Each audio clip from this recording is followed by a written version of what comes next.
안녕하십니까. 오늘 바이블 브런치 함께 나누게 될 서양섭 전도사입니다. 네, 요즘 그 날씨가 굉장히 화창하고 좋죠. 근데 이렇게 막 미세먼지도 많고 코로나도 있고, 그리고 이제 요즘 좀 그나마 조금 괜찮아지긴 했는데 꽃가루도 많이 날리고 그래서 외출하기가 조금 힘든 시기인 것 같습니다. 날씨는 굉장히 화창하고 좋은데 그래서 여러분들에게 이렇게 좀 화면으로나마 이렇게 꽃밭에서 여러분들과 함께 바이블 브런치 시작을 한번 해봤습니다. 네, 오늘 함께 나눌 말씀은 잠언 3장 11절에서 35절까지 말씀인데요. 그 중에 11절, 12절 말씀만 함께 봉독하도록 하겠습니다. 잠언 3장 11절, 12절 말씀 함께 봉독하겠습니다. 내 아들아, 여호와의 징계를 경히 여기지 말라. 그 꾸지람을 싫어하지 말라. 대저 여호와께서 그 사랑하시는 자를 징계하시기를 마치 아비가 그 기뻐하는 아들을 징계한 같이 하시느니라. 아멘. 여호와의 징계를 경히 여기지 말라. 이제 말 그대로 징계라는 것이 나에게 찾아왔을 때 가볍게 여기지 말고 별거 아닌 것으로 치부한다든가 또 혹은 그것을 그냥 나에게 찾아온 어떤 고난으로 여기면서 하나님을 원망하거나 그래서는 안 된다는 것이죠. 그리고 이제 여기에서 또 한 가지 또 더 중요한 의미가 있는데, 내 삶의 징계로 다가온 무언가가 하나님께서 나에게 주신 징계임을 분별해야 한다는 말이 되기도 합니다. 징계라는 것이 굉장히 다양한 것들로 나에게 올 수 있지만 징계를 받는 사람, 그러니까 그 징계를 받는 사람 입장에서는 고난이라는 말로 표현될 수 있겠죠. 그래서 이제 그런 말들을 많이 사용을 하는 것 같은데, 그리스도인에게 고난은 축복이다. 이런 말들 이제 본인이 누군가에게 해본 적도 있을 것이고 누군가가 나에게 하는 그 말을 들어본 적도 있을 것입니다. 그리고 이제 꼭 이 말이 아니더라도 이런 비슷한 개념으로 하는 말들이 굉장히 많이 있죠.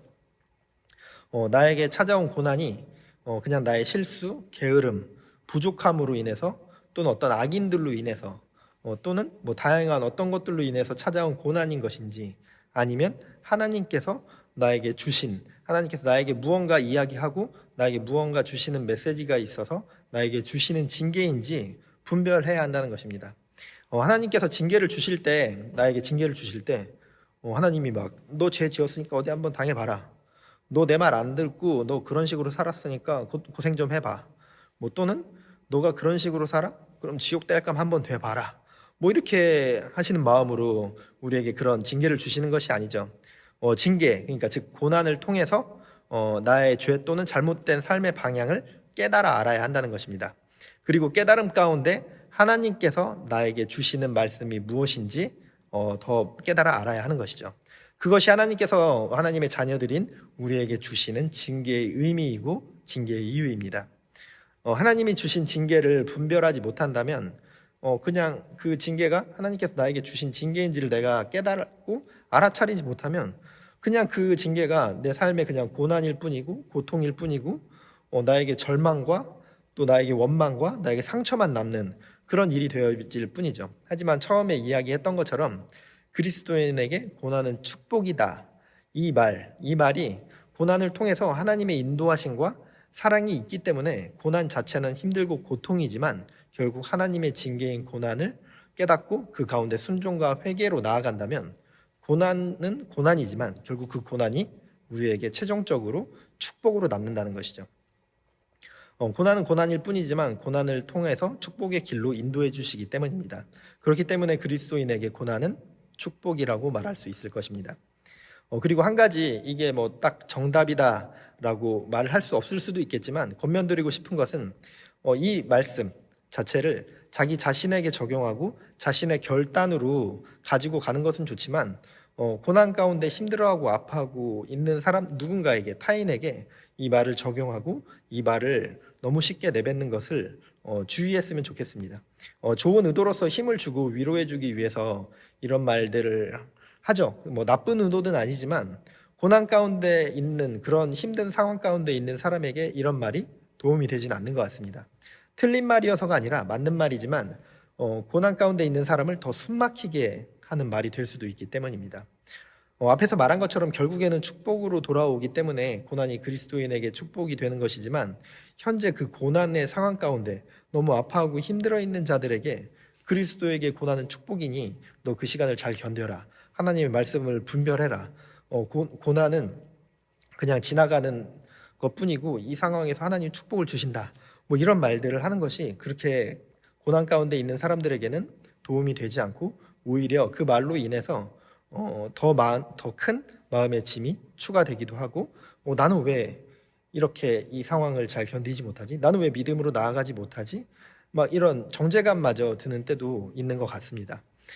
제가 아는 이제 형 중에서 또 안타까운 일로 인해서 교도소에 이제 가는 일이 생겼는데 7년간 교도소에 있다가 이제 올해 초에 출소를 하게 됐어요. 그래서 출소를 하는데 원래는 이제 교회도 참 잘 나오고 막 뜨겁게 기도하고 그러던 형이었는데 참 안타까운 일로 참 큰 실수를 저지르고 그렇게 이제 교도소에 가게 됐죠. 그리고 이제 7년 만에 나오게 됐는데 이제 아버님은 돌아가시고 어머님 혼자 사시고 이제 그 형제도 없이 이제 혼자 있었죠. 그러니까 형이 이제 교도소에 가면서 어머님 혼자 남으신 거죠. 그래서 이제 굉장히 큰 죄책감이 있었고 너무 힘든 마음이 있었는데 이제 출소를 하고 이제 내가 이제 어머니한테 진짜 난 진짜 효도해야 된다. 뭐 이런 얘기를 하고 있었는데 출소를 하고 지금 코로나잖아요. 그래서 2주 동안 격리에 들어갔는데 그 2주 사이에 어머님이 돌아가신 거예요.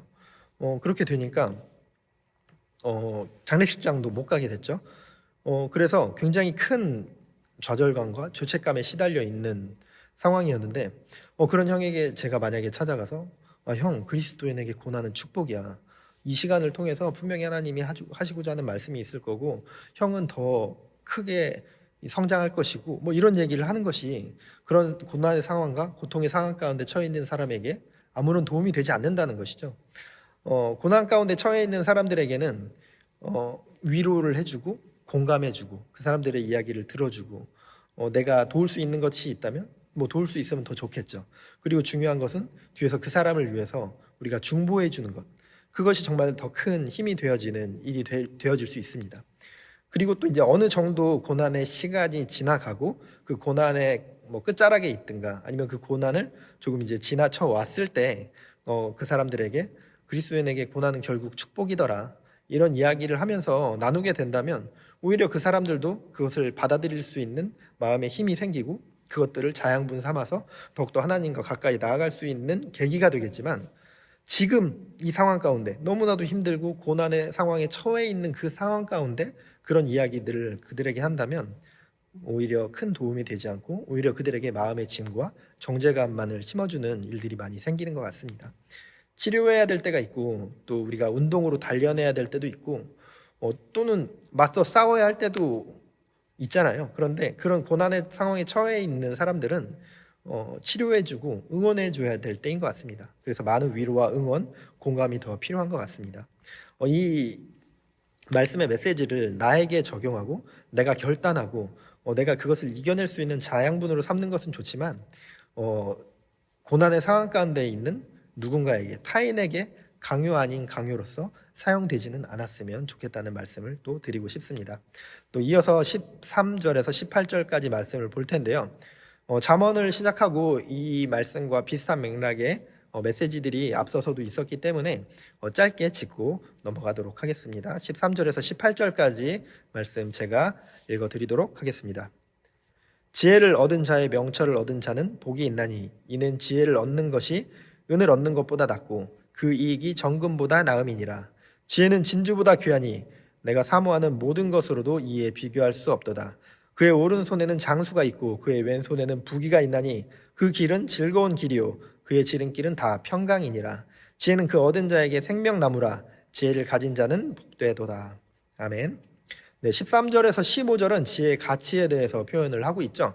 인간이 사모하는 많은 것들 중에서 정말 많은 것들이 있죠. 우리들이 사랑하는 것들, 뭐 다양한 것들이 있을 수 있는데 그 어떤 것보다 지혜가 귀하다는 것이죠. 결국 우리가 추구해야 할 것 중에 우선순위 중에 하나가 하나님이 주시는 지혜를 추구해야 한다는 말입니다.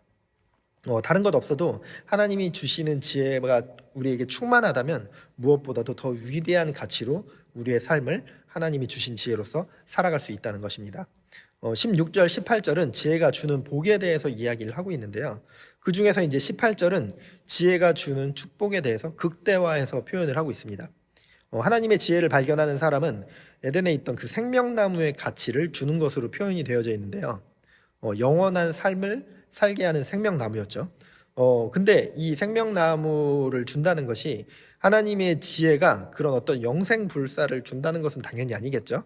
아담과 하와가 하나님의 창조 세계인 완벽한 에덴에서 누렸을 그 기쁨과 평안, 그 기쁨과 평안을 하나님의 지혜를 가진 자들에게도 동일하게 주어 준다는 것입니다. 세상 어떤 것으로도 찾을 수 없는 그런 기쁨과 평안을 하나님의 지혜를 통해 누리게 됨을 말합니다.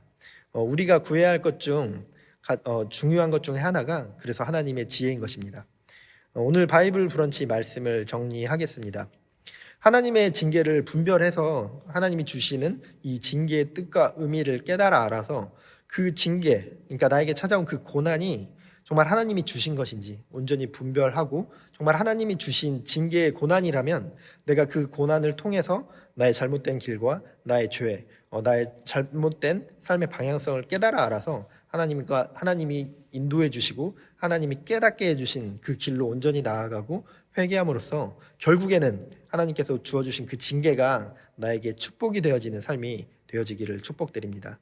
그리고 또 하나님의 지혜를 계속해서 구함으로써 내가 세상 그 어떤 것으로도 누릴 수 없는, 그리고 세상에서도 어떤 기쁨이나 평안을 누릴 수 있지만 그 어떤 것과도 비교할 수 없는 하나님이 주시는 기쁨과 평안을 누리시는 이 영상을 보시는 모든 분들에게 그런 축복이 임하기를 소망합니다. 네, 제가 이제 기도하고 또 이어서 계속해서 각자 개인의 기도 시간 갖도록 하겠습니다.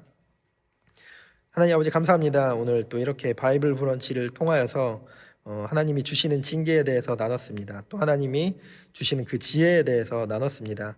저희들이 내 삶 가운데 징계가 찾아온다면 그것이 하나님이 주시는 징계인지를 온전히 분별해 깨달아 알아서 하나님이 나에게 주시고자 하는 그 메시지를 깨닫고 내가 잘못된 것이 있다면 그 삶의 방향성을 하나님의 뜻대로 올바로 맞추고 내가 회개할 것이 있다면 철저히 무릎 꿇고 하나님께 회개하는 그런 삶이 되어질 수 있도록 분별력을 허락하여 주시옵소서. 또한 하나님의 지혜를 구함으로써 진정 어떤 것에서도 누릴 수 없는 진정한 기쁨과 평안을 누리는 귀한 삶이 되어질 수 있도록 주님 축복하고 인도하여 주시옵소서. 감사드립니다. 예수님 이름으로 기도드렸습니다. 아멘. 네, 이제 이어서 각자 가지고 있는 기도 제목 그리고 오늘 말씀을 통해서 나눈 그 하나님의 메시지를 각자 기도하는 시간 갖도록 하겠습니다. 기도하겠습니다.